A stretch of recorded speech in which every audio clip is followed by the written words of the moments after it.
Chers téléspectateurs, bonjour ou bonsoir depuis chez vous. J'espère que cette émission vous trouve en bonne santé. Bienvenue au CSC Talk Show. Ici, nous parlons littérature chrétienne, nous parlons auteurs chrétiens, nous parlons livres chrétiens. Bienvenue aussi à mes chers invités. Aujourd'hui, nous recevons trois dynamiques, jeunes chrétiens et étudiants. Est-ce que vous pourriez vous présenter de manière succincte? Merci Madi de me passer la parole et merci également de m'accueillir sur ce plateau. Je suis Ulrich, jeune chrétien et étudiant en master dans les sciences biomédicales. Bienvenue sur ce plateau. Merci. Moi, c'est Daniel et je fais une formation technique en électronique. Bienvenue sur ce plateau. Merci d'avoir accepté mon invitation. Moi, c'est Clotilde. Je suis étudiante en informatique de gestion. Master également. Wow. Et des cerveaux. Hein. Bienvenue sur ce plateau. Aujourd'hui, nous ne parlons pas électronique, nous ne parlons pas science, nous ne parlons pas, voilà, toutes vos matières un peu difficiles. Nous parlons lecture, nous parlons littérature.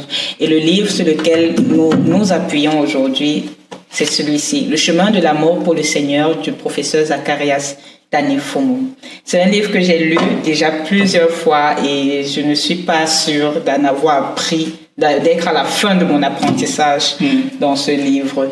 Pour entrer dans le vif du sujet, vu qu'on parle du chemin de l'amour pour le Seigneur et de l'amour, bon, malgré que ce ne soit pas la Saint-Valentin, j'aimerais savoir comment vous définiriez l'amour et si vous avez déjà été amoureux une fois dans votre vie.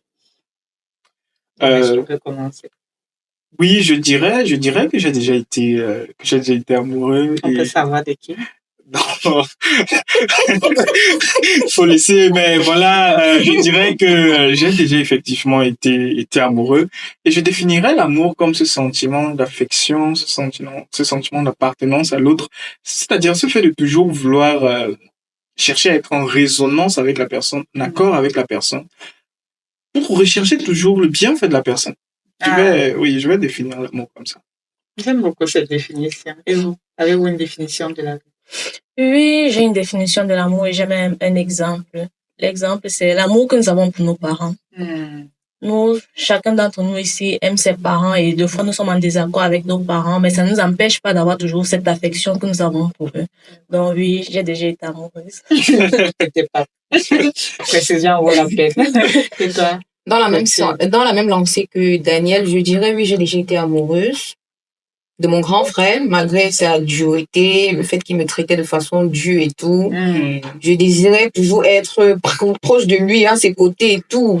Donc, je pense que ça, c'est vraiment de l'amour. Ça ne t'a pas empêché de l'aimer. Ça ne m'a pas empêché de l'aimer, de vouloir être avec lui, de vouloir passer des moments de totalité avec lui. Alors, j'ai déjà aimé. En fait, à vous attendre, il n'y aurait pas de frein à l'amour. Ça veut dire que l'amour coule juste, peu importe les désaccords, peu importe ce qu'on a comme problème avec les gens qu'on aime, on ne s'arrête pas de les aimer. Pensiez-vous qu'il y aurait un frein à l'amour ou pas du tout? Non, moi je pense que effectivement il pourrait avoir un frein en l'amour, que ce soit de l'amour naturel ou même l'amour envers le Seigneur Jésus. Je vais répondre à cette question en prenant l'exemple de Marie de Magdala. Le Seigneur avait produit quelque chose en elle. Et l'auteur nous définit son amour comme un amour qui n'avait point honte. Vous voyez, le professeur Zacharias Danifumou a essayé d'illustrer ça pour qu'on essaie même de se retrouver. Parce qu'elle s'était levée très tôt le matin pour aller embaumer le corps de Jésus. Et il dit, avec un peu de sarcasme, il dit, voilà, ça peut être, il aurait pu avoir des bandits là-bas, c'est très tard dans la nuit. On ne sait pas le danger. C'était pas tard dans la nuit, mais tôt le matin. Tôt le matin, il faisait nuit. Et puis, voilà, c'est-à-dire, il n'y avait pas de honte, il n'y avait pas de timidité. Il n'y avait pas de peur. Il n'y avait pas de peur. Et c'est quelque chose, effectivement, si on surmonte ça, je pense qu'on est sur le bon chemin pour aimer. Donc, pour revenir clairement à la question, je dirais, effectivement, cet aspect d'être timide, cet aspect de ne pas être zélé, cet aspect d'être froid ou tiède, c'est un frein. Je vais dire ça comme ça. Ouais. D'accord. Et vous, qu'est-ce que vous en pensez? Un autre élément serait également l'amour du monde. Vouloir plaire aux gens. Oui, savoir ce que les gens en pensent et tout, l'opinion des gens et tout pourrait être un frein à notre amour pour le Seigneur, parce que plusieurs personnes, par exemple, trouvent que nous en faisons un peu trop. Oui, la parole de Dieu, c'était dans l'époque et tout. Aujourd'hui, nous sommes la modernisation et tout. On doit s'accommoder à la vie d'aujourd'hui et tout. Et ça, c'est vraiment un grand frein en ce qui concerne l'amour pour le Seigneur. D'accord. Ça veut dire, tu as parlé tout à l'heure, Ulrich, du fait que Marie de Magdala n'a pas eu peur d'aller embaumer le corps de Jésus le matin. Ça veut dire qu'elle est sortie, peu importe ce qu'il pouvait y avoir dehors, peu importe qu'il y ait eu des loups, qu'il y ait eu l'obscurité, ça ne l'empêchait pas de courir vers le Seigneur à cause de l'amour qu'elle avait pour lui, à cause de l'amour qu'elle lui portait. Donc, il n'y a pas de frein à l'amour, Daniel, vu que tu n'as pas répondu.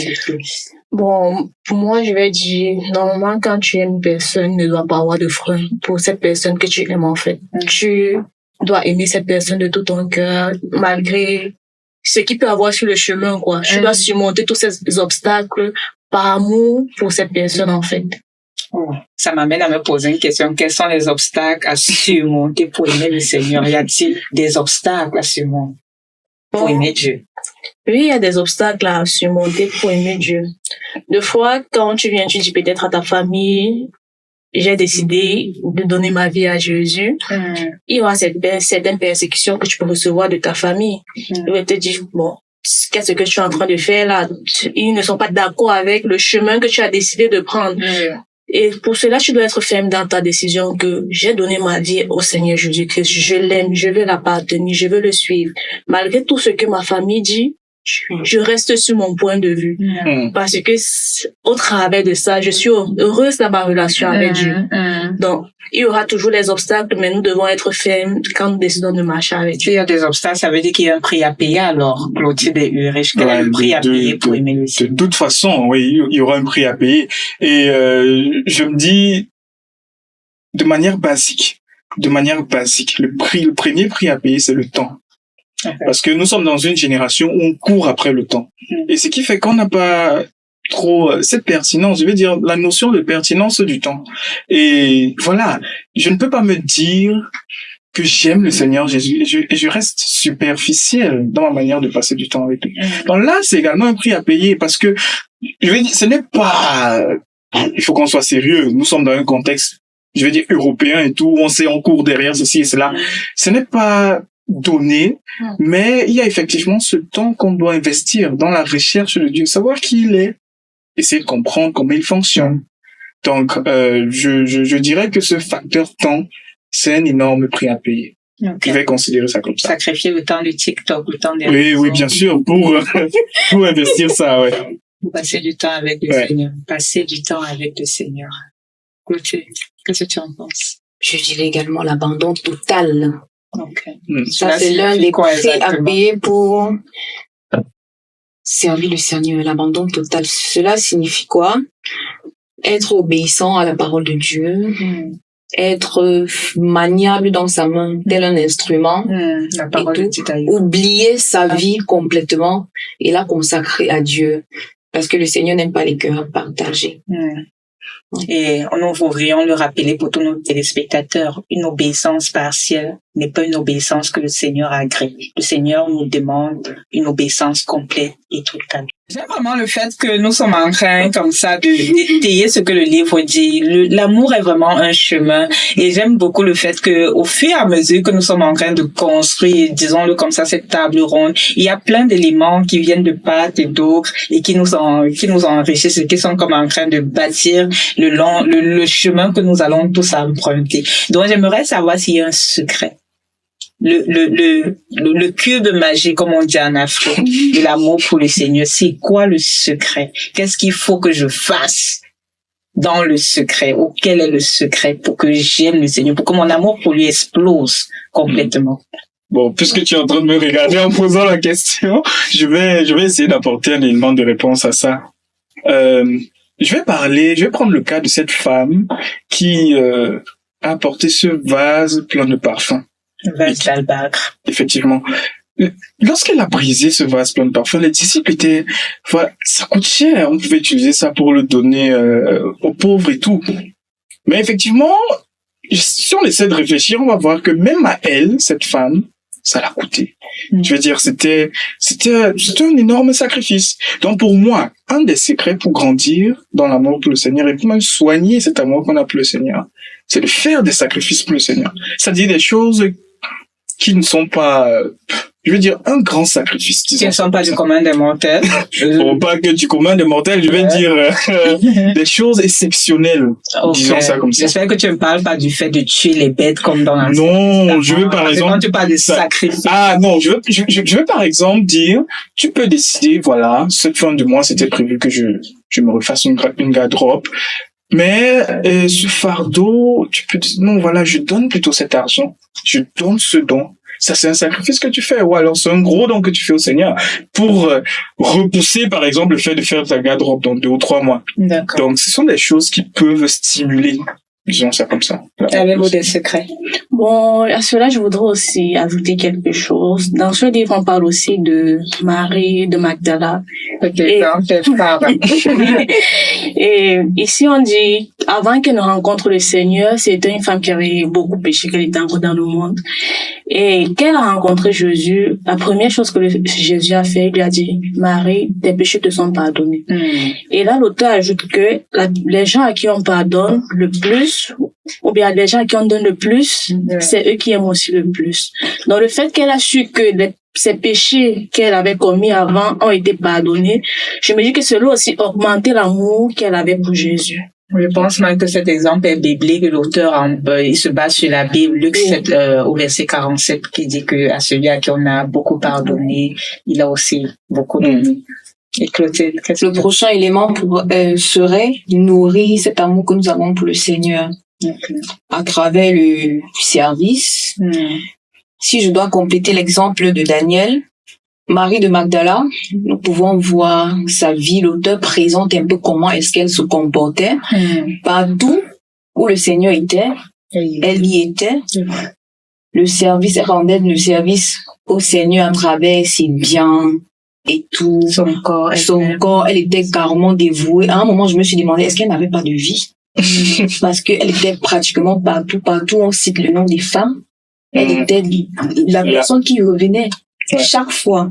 Donc, je dirais, c'était une façon également de nourrir cet amour qu'elle avait pour le Seigneur. Tu as commencé, avant ton propos, à parler du service. Ça m'amène à la prochaine question. Ça veut dire qu'on peut servir Dieu sans l'aimer, ou bien il faut automatiquement l'aimer pour le servir?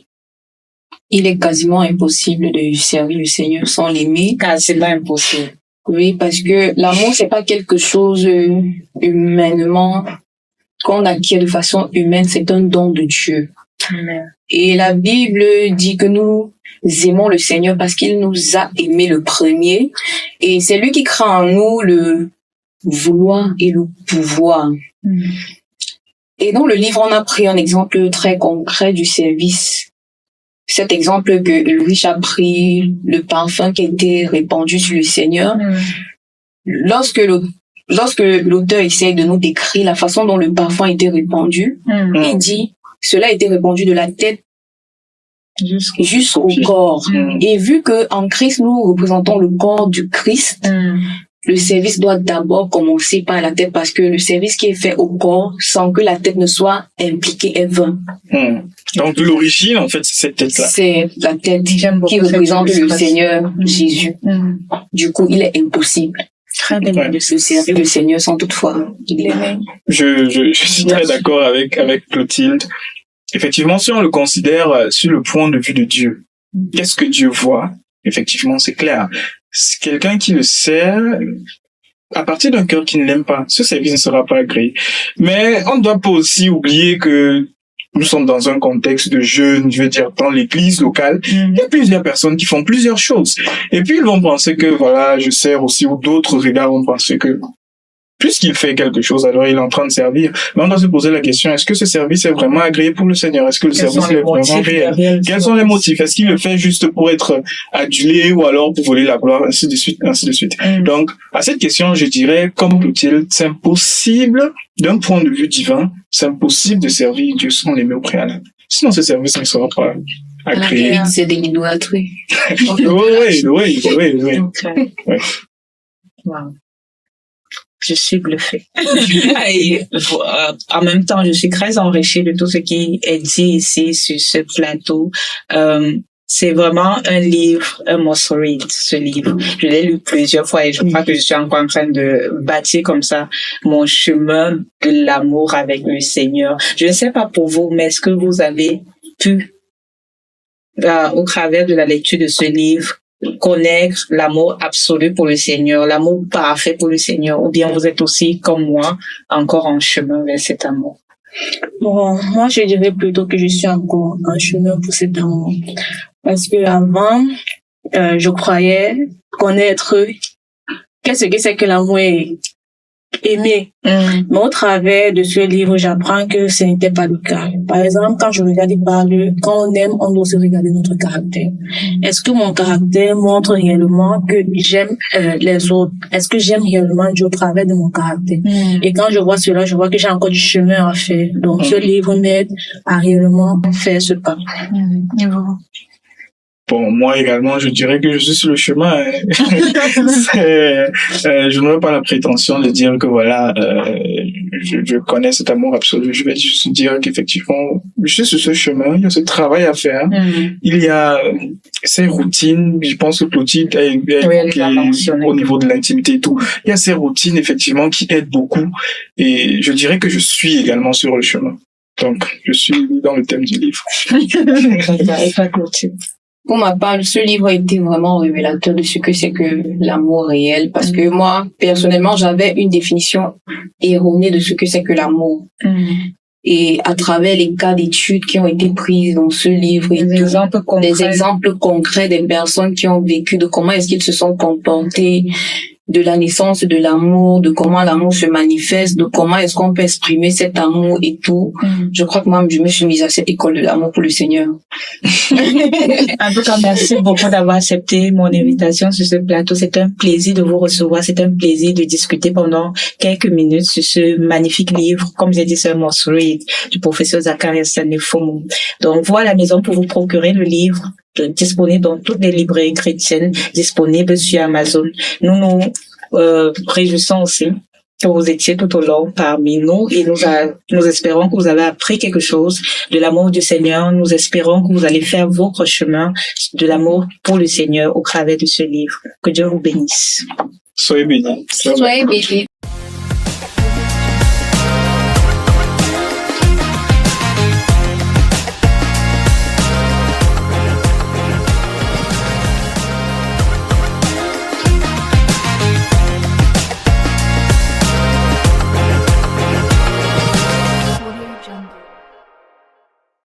Coucou à toi, moi c'est Ulrich Derruders. Et moi, Maddy Derruders. Alors, nous espérons que tu as passé un très bon temps en visionnant notre CLC Talk Show. Nous avons maintenant une très belle offre à te faire. Comment gagner des livres? Alors, il suffira juste d'aller dans les commentaires et de répondre à une question qui a été évoquée lors de notre talk show, à savoir... Quel est le secret de l'amour pour le Seigneur? Alors, tu as maintenant le temps d'aller dans les commentaires pour répondre à la question. Nous ferons un tirage au sort dans les 24 prochaines heures et l'heureux élu recevra son livre. Alors, à vos claviers, à tout à l'heure. Bye bye.